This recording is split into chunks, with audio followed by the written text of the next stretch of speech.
Assalamualaikum warahmatullahi wabarakatuh. Perkenalkan, saya atas nama Fatimah Fitrul Ilpin dengan NIM 105831104023. Pada kesempatan ini saya akan mempresentasikan tugas dari mata kuliah Perancangan Arsitektur Islam dengan materi konsep desain rumah tinggal Islami untuk profesi desainer grafis. Adapun konsep dasar yang pertama yakni latar belakang terdiri dari nilai-nilai Islam, yang mana nilai-nilai Islam yang mengedepankan privasi, kebersihan, dan juga ruang ibadah. Yang kedua ada hablum minallah dan hablum minannas, yakni melakukan dua aktivitas berbeda, yakni kehidupan spiritual dan juga kehidupan sosial. Yang ketiga adalah konsep kehidupan Islami yang menerapkan nilai-nilai wahyu dan juga syariat Islam, kemaslahatan, dan juga menerapkan fleksibilitas ruang pada desain. Yang berikutnya ada kondisi objektif, yakni mengoptimalkan lingkungan, optimalisasi ruang, dan juga desain Islami.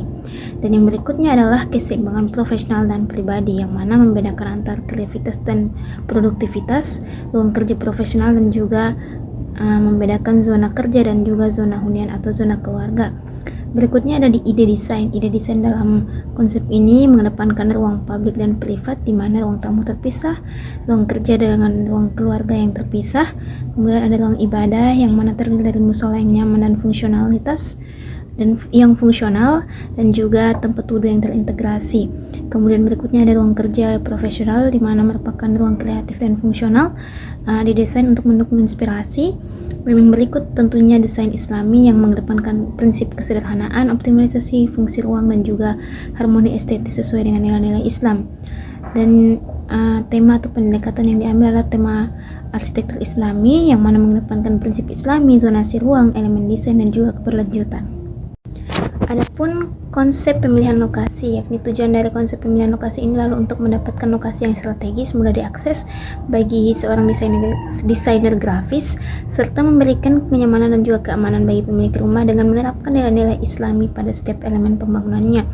Untuk lokasi sendiri saya memilih pada wilayah Goa.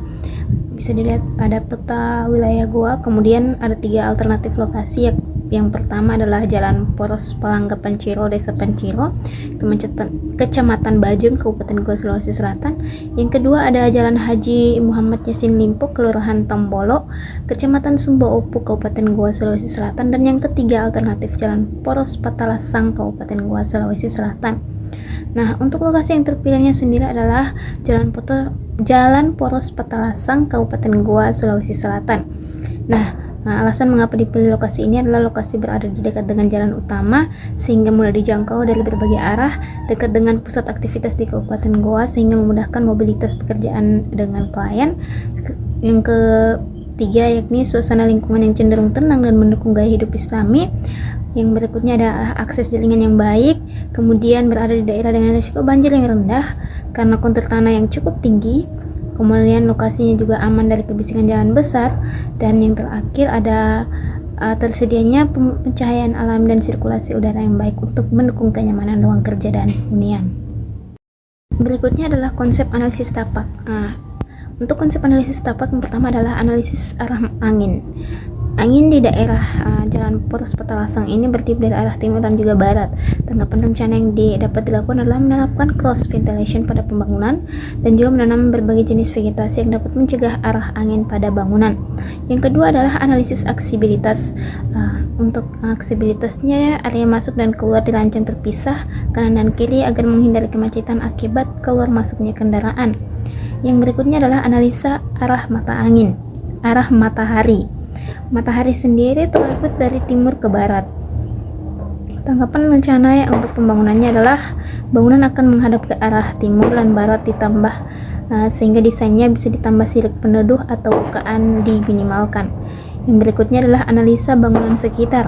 Pada bangunan utara terdapat rumah toko dan juga lahan pengembangan, dan tapak berada di dekat dengan bangunan MRF Hotel Bintang 5. Tanggapan rencananya adalah menentukan batas sah lahan dan ketepatan peletakan bangunan agar tersedia tempat untuk penataan ruang terbuka. Yang berikutnya analisis kebisingan.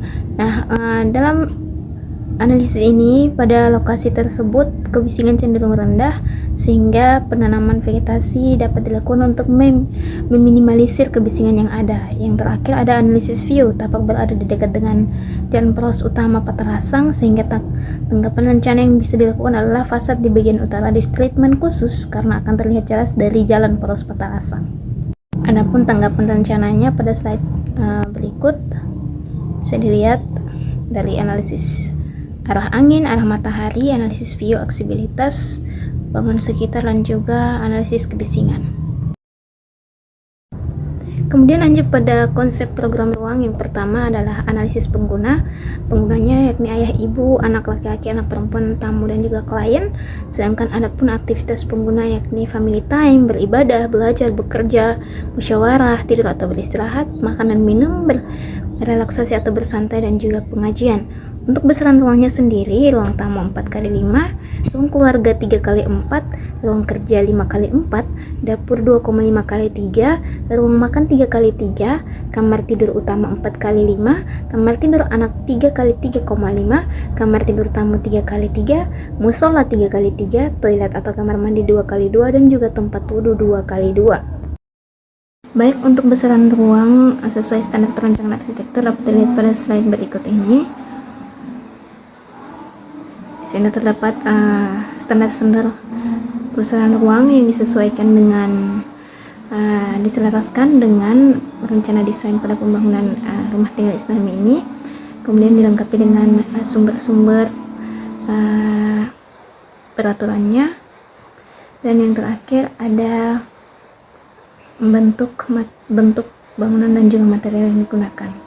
Sekian yang dapat saya sampaikan, kurang lebihnya mohon dimaafkan. Billahi taufiq wal hidayah. Wassalamualaikum warahmatullahi wabarakatuh.